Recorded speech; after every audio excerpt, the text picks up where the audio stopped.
booktube, it's Janet and I've got the second instalment of my Disney Princesses retellings that I'm doing as a month-long project with Eleanor from Eleanor Reads Books, where we are reading the original fairy story containing a Disney princess and then doing at least 3 modern retellings and, wherever possible, a film of the story as well.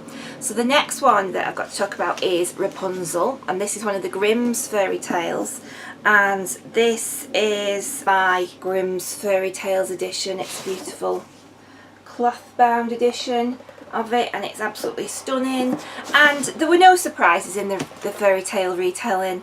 It's the story of a young girl who's born and is stolen away by the wicked sorceress and kept locked in a tower where her hair grows, and the princess Rapunzel let down your hair, and he rescues her and takes her away from the evil witch. So that's basically the story. There's not much to change from that. So there was no surprises in that at all.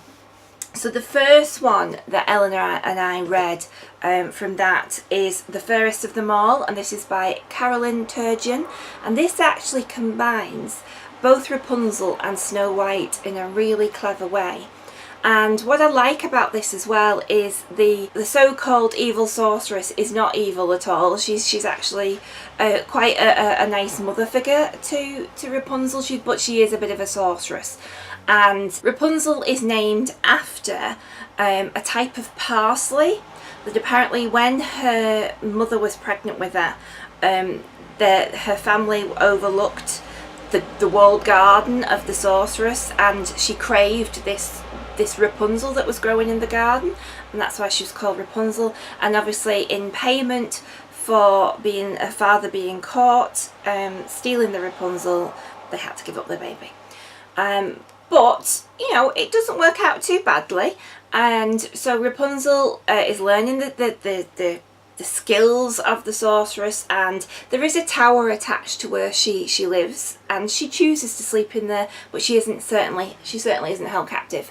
And the inevitable happens. The prince comes riding through, he climbs up her hair, and a day of passion ensues. And the hair of Rapunzel is really unusual in that she can sense things through her hair, so it's sort of like an extra sense, so she can understand people's thoughts and feelings and emotions from her hair. So I really like that. And it is a little bit of a drawn out tale in that the prince then goes off and marries someone else, and his daughter that he has with the new queen turns out to be Snow White, so you get that sort of connection of that story there. And the queen dies in mysterious circumstances, but that then allows the prince to come and rediscover Rapunzel, and so we have the romance there. And I enjoyed it. I think I gave it 4 stars at the time, but I have to say it has definitely been overshadowed by a lot of the other books that I've read, and I have to say that most of the plot is quite forgettable really. Even though I've only recently read it, I am forgetting quite a lot of the details of it. It was just very much quite a straightforward retelling in a way, and a bit meh, but like I did say, I did really enjoy the way it weaved in Snow White with the story, so that was the first one that we read. It's worth a read. The next one that Ellen and I read was Golden by Cameron Doakey, and although this is a little book, I really enjoyed this one. It packed a lot into a small book, and it is, again, it starts with the story of the eating of the Rapunzel, and so the sorcerer Melisande says to the parents who Rapunzel's birth mother is a very vain woman and very self-obsessed with beauty, and so she says, well, if you can love your baby when it's born, that's fine, but if you can't love her, she comes to me. So Rapunzel is born bald and is repelled by her biological mother, so comes to live with Melisande, who brings her up and is a nice person. She's not a bad person at all. And it turns out that although Rapunzel's completely bald, Melisande's has a daughter from times past called Rue, who is trapped in the tower and needs Rapunzel's help to rescue her. So it's all sort of interwoven, and it's a really, really good interpretation of the story. Really well done.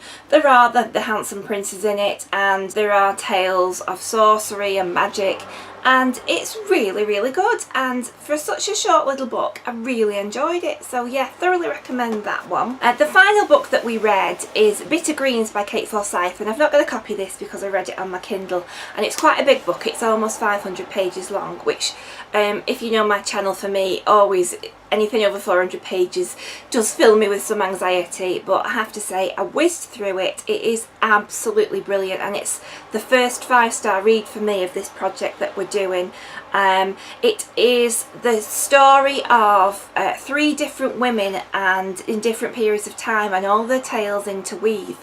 And so our first narrator is potentially what you hear of in the prologue as the actual author of the story, Rapunzel, and she's a socialite in the French court who upsets the king and gets banished to a nunnery and is not very happy about that.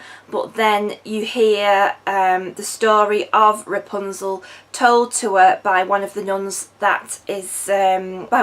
who takes her under her wing in the convent, and as they work through the garden, so she starts to tell her the story of Rapunzel. Also, you then get the story of the evil sorceress, who, when you first hear the story of Rapunzel, you think, yes, she's the baddie, she's the evil one, but then you start to hear the reasons why she does what she does, and you have sympathy for all 3 characters. There is no bad guy in this. You get to understand the reasons why all of them behave as they do and what happens, and it is so well done. And although you get snippets of each of the stories as you go along, they've got such a clear voice that you know exactly who it is and where you're at the time.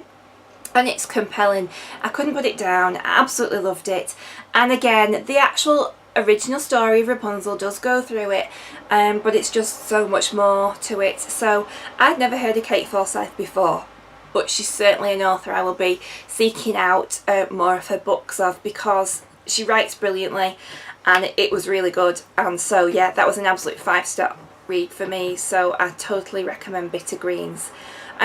We didn't watch a film for Rapunzel because the only one really out there is Tangled, and so we tried to not do the Disney versions of the films if we can, because that's sort of the version that we've got set in our head, and so we're trying to find alternatives to that. I have watched Tangled in the past and I really did enjoy it, and it is quite true to the original story, and it's a good film, as all Disney films tend to be. So yeah, I recommend that one. So that's Rapunzel. Next up is Cinderella, and I'll bring you my wrap up of that one as soon as it's done. And I'll see you all soon. Keep reading. Bye!